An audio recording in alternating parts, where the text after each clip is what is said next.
Mari kita belajar matematika. Belajar segitiga. Segitiga. Ya, ada bermacam-macam segitiga. Ini segitiga. Ini juga segitiga. Ini juga segitiga. Ini juga segitiga. Berbagai macam segitiga. Ada yang segitiga lancip. Kalau segitiga lancip itu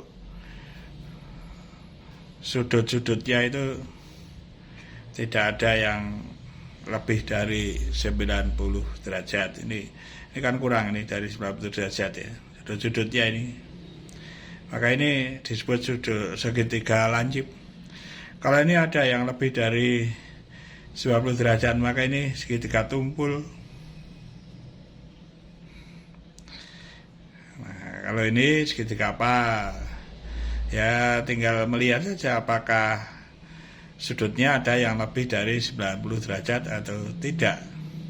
Kalau ini tadi lancip. Nah, kalau ini ada misalnya gambarnya kurang bagus tapi ada tandanya seperti ini menandakan 90 derajat.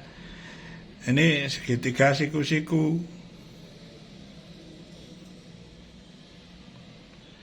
Nah, ada berbagai macam segitiga. Dan untuk awal belajar kalau berkaitan dengan segitiga siku-siku, nah kita gambar lagi. Ini misalnya ada segitiga siku-siku. Nah, segitiga siku-siku bisa diberi nama segitiga A, B, C. Nah, gambarnya mungkin kurang bagus tapi ada tanda seperti ini. Ilustrasinya segitiga siku-siku. Kalau mau bagus ya pakai penggaris. Di hadapan sudut A, maksudnya itu di sini nih, di hadapan ada sudut A, ini namanya sudut A yang siku-siku. Ini kalau kita beri kode dengan huruf A kecil, maksudnya A kecil itu panjang dari ruas garis dari B sampai C ini diukur itu A gitu loh.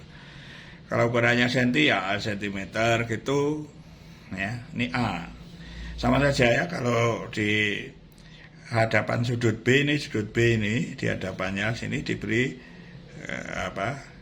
kode B, huruf B. B maksudnya sebenarnya AC itu. Nah, demikian pula untuk yang di hadapan sudut C itu ini beri C gitu ya. Nah, ada rumus dalam segitiga itu rumus Pythagoras. Nah, ya. Pythagoras terkenal, itu kuadrat sisi miringnya itu adalah A kuadrat sama dengan jumlah kuadrat sisi lainnya, yaitu B kuadrat ditambah C kuadrat.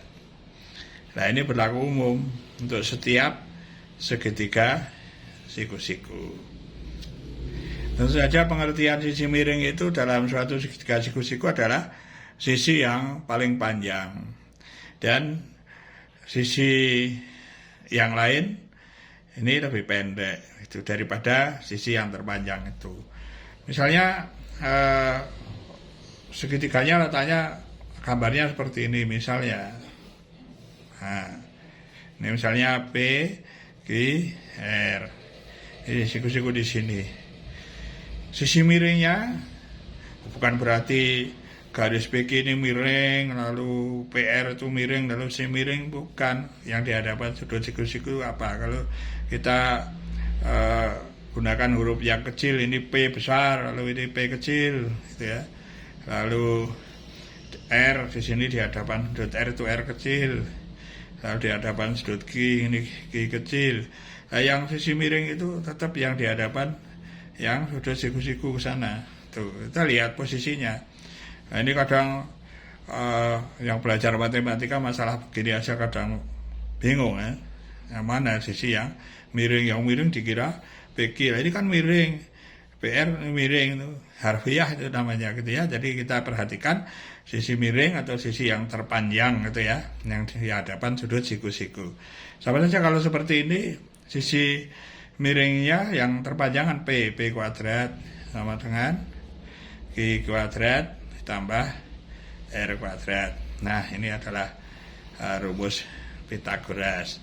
Nah, tinggal di dalam penerapannya, misalnya ada suatu segitiga seperti ini, segitiga siku-siku, ya, ini sketnya seperti ini, diberi tanda ini siku-siku di sini, ya, lalu mau diberi nama tidak apa-apa di sini, ya, diberi nama apa saja, misalnya kalau tadi P-nya di sini, sekarang P-nya di sini ya nggak apa-apa, P, Q, R, hanya untuk menyebut saja kok titik-titiknya ini diberi nama sehingga gampang untuk menyebutnya. Di sini menyebutnya adalah segitiga siku-siku BGR. Misalnya yang biasanya untuk yang mudah untuk belajar, PQ misalnya panjangnya 3, maksudnya 3 itu bisa 3 cm dari PQ ini. Ya misalnya yang dari QR itu 4 gitu. Nah, berapakah panjang PR? Nah, itu kita gunakan PR kuadrat sama dengan GR kuadrat, nah, ditambah PQ kuadrat. Nah, sekarang yang sudah diketahui kan GR kuadrat itu 4 kuadrat ditambah PQ kuadrat itu 3 kuadrat sama dengan, nah ini kan 16 tambah 9 dan 25. Tapi ini masih PR kuadrat itu ya. Jadi PR itu akar dari 25 berapa? Ya 5 gitu. Kalau satuannya senti ya senti semuanya. Jadi PR yang ditanyakan itu 5. Begitulah penerapan segitiga siku-siku. Ada beberapa mulai dari awal ada segitiga lancip tumpul. Ini lancip atau tumpul tinggal kita lihat. Kalau di sini itu ada kode semacam ini, berarti yang ini siku gitu ya. Kalau ini tadi sudah, ini siku-siku, ada kodenya. Kodenya itu gambarnya mungkin kurang sempurna, lalu ada ini maksudnya dari penulis ya, itu siku-siku begitu.